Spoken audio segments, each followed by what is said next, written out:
ಅಪ್ಪು ಅವರ 50ನೇ ವರ್ಷದ ಸಂಭ್ರಮಾಚರಣೆಯಲ್ಲಿ ಅನುಶ್ರೀ ಅವ್ರ ಬಗ್ಗೆ ಇದ್ರೆ ಬನ್ನಿ ಮಾತಾಡ್ಸೋಣ. ಮೇಡಮ್ ನಮಸ್ತೆ. 50 ಅನ್ನೋದು ಒಂದು ಮೈಲ್ ಸ್ಟೋನ್, ಆ ನಂಬರ್ ಕೇಳ್ತಾ ಖುಷಿ ಆಗುತ್ತೆ. ಈ ಒಂದು ಕೂಗು ಮತ್ತೆ ಜನಗಳ ಅಭಿಮಾನಿ ಸಾಗರ ನೋಡ್ತಿದ್ರೆ ಅಪ್ಪು ಅವರು ಇಲ್ಲೆಲ್ಲೋ ನಮ್ಮ ಸುತ್ತಮುತ್ತನೇ ಇದಾರೆ ಅನ್ನಿಸ್ತಾರೆ. ಯಾರಿಗ್ ಗೊತ್ತು ಸರ್, ಇಲ್ಲಿ ನಾವು ಹೋಗ್ತಾ ಇರೋ ಯಾವ್ದೋ ಮಗು ಮುಖದಲ್ಲಿ ಇರೋ ನಗೋಲಿ ಅಪ್ಪು ಸರ್ ಇರ್ತಾರೆ. ಅವ್ರು ಮತ್ತೆ ಮಗು ರೂಪದಲ್ಲಿ ಹುಟ್ಟು ಬಂದಿರ್ಬೋದು. ಸೊ ಅವ್ರು ನನ್ನ ಪ್ರಕಾರ ಇಲ್ಲಿ ಅವ್ರ ಎನರ್ಜಿ ಇದೆ, ಆ ವಾತಾವರಣದಲ್ಲಿ ಅವ್ರು ಇದ್ದಾರೆ. ಇಲ್ಲಿ ಎಲ್ಲರೂ ಒಳ್ಳೆ ಮನಸ್ಸಿಂದ ಬಂದು ಏನೇ ಹೇಳ್ಕೊಂಡ್ರು ಕೂಡ ಖಂಡಿತವಾಗ್ಲೂ ಬ್ಲೆಸ್ ಮಾಡೇ ಮಾಡ್ತಾರೆ. ಬಿಕಾಸ್ ಐ ಫೀಲ್ ಈ ಜಾಗಕ್ಕೆ ಅಂತ ಪವರ್ ಇದೆ, ಯಾಕಂದ್ರೆ ಇಲ್ಲಿ ಇರೋದು ಪವರ್ ಸ್ಟಾರ್. ಎಲ್ಲ ಒಂದ್ ಕಡೆ ಒಂದು ವ್ಯಕ್ತಿಯನ್ನ ಮೆರೆಸೋದು ಅಂತ ಇರುತ್ತಲ್ಲ, ಅವರ ವ್ಯಕ್ತಿತ್ವವನ್ನ ಅದು ನಿಮ್ಮ ಮೂಲಕ ತುಂಬಾ ದೊಡ್ಡ ಒಂದು ಸಾಥ್ ಅಂತ. ಯಾಕಂದ್ರೆ ನಿಮ್ಮ ಮಾತಾಡುವಂತ ಪ್ರತಿ ಮಾತಲ್ಲೂ ಮಾಡುವಂತ ಪ್ರತಿ ಕೆಲಸದಲ್ಲೂ ಅಪ್ಪು ಅವರು ಇರ್ತಾರೆ. ಅಪ್ಪು ಅವರು ಅಂತಾರೆ ಆ ಮಟ್ಟದ ಅಭಿಮಾನ, ಆ ಖುಷಿ. ಯಾಕಂದ್ರೆ ಎಷ್ಟೋ ಸ್ಟಾರ್ಸ್ಗಳು ಇರ್ತಾರೆ, ಅದೆಲ್ಲವೂ ನಿಮಗೆ ಅಪ್ಪು ಅಂತ ಒಂದು ಕನೆಕ್ಷನ್ ಇದೆಲ್ಲ, ಯಾವ ಕಾರಣಕ್ಕೋಸ್ಕರ? ಅದು ನಾನು ಅವ್ರು ಇದ್ದಾಗಿಂದಾನು ಮಾಡ್ತಿದ್ದೀನಿ ಸರ್. ಅವ್ರನ್ನ ಸಂಭ್ರಮಿಸ್ತಾ ಇದ್ದೀನಿ. ಅವ್ರನ್ನ ವೇದಿಕೆ ಮೇಲೆ ಕರೆಯೋದಂದ್ರೆ ನಂಗೆ ಎಲ್ಲದ ಖುಷಿ. ಅಪ್ಪು ಸರ್ ಅವರ ಗುಣ ನನಗೆ ತುಂಬಾ ಇಷ್ಟ. ಅವ್ರು ಯಾರನ್ನೂ ಹೆಚ್ಚು ಕಮ್ಮಿ ಅಂತ ಮಾತಾಡಿಲ್ಲ.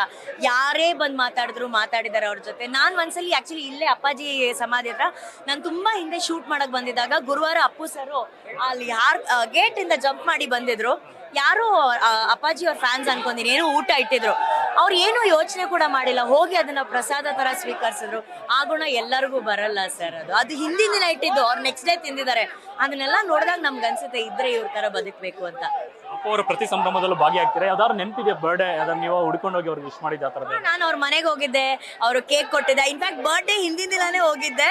ಸರ್ ಯಾಕಮ್ಮ ಇವಾಗ್ಲೇ ತಂದಿದ್ಯಾ ಕೇಕ್? ಒಂದಿಲ್ಲ ಸರ್, ನಾಳೆ ಸಿಕ್ಕಾಪಟ್ಟೆ ಜನ ಇರ್ತಾರೆ. ಅವಾಗ ಮ್ಯಾಮ್ ಕೂಡ ಇದ್ರು.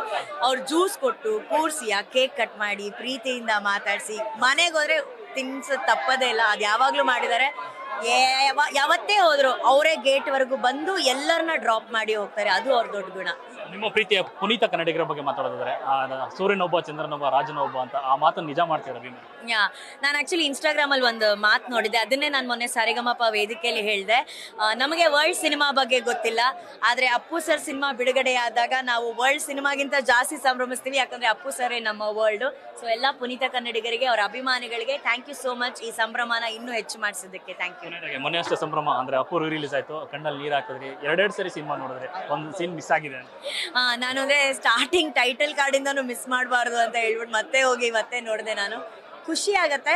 ಅವ್ರಿದ್ದಾರೆ ಸರ್. ಪ್ರತಿ ವರ್ಷ ಅಭಿಮಾನಿಗಳು ಎಷ್ಟೇ ನೋವು ಇದ್ರು ಕೂಡ ಅವರ ರಿಲೀಸ್ ನ ಇದೇ ತರ ಜಾತ್ರೆ ತರನೇ ಕೊಂಡಾಡ್ತೀವಿ. ನಿಮ್ಮ ಪ್ರೀತಿಯ ಸಿನಿಮಾ ಯಾವ್ದಾದ್ರು ನೆನಪಿದೆ? ಯಾವ್ದು ನೋಡ್ಬೇಕು ಅನ್ಕೊಂಡಿದ್ರಿ? ನನ್ನ ಫೇವರೇಟ್ ಅರಸು ಅಂಡ್ ರಾಜ್ಕುಮಾರ. ಇದಿಷ್ಟು ಅನುಶ್ರೀ ಅವರ ಮತ್ತು ಕ್ಯಾಮರಾ ಪರ್ಸನ್ ನವೀನ್ ಜೊತೆ ಲೋಕೇಶ್.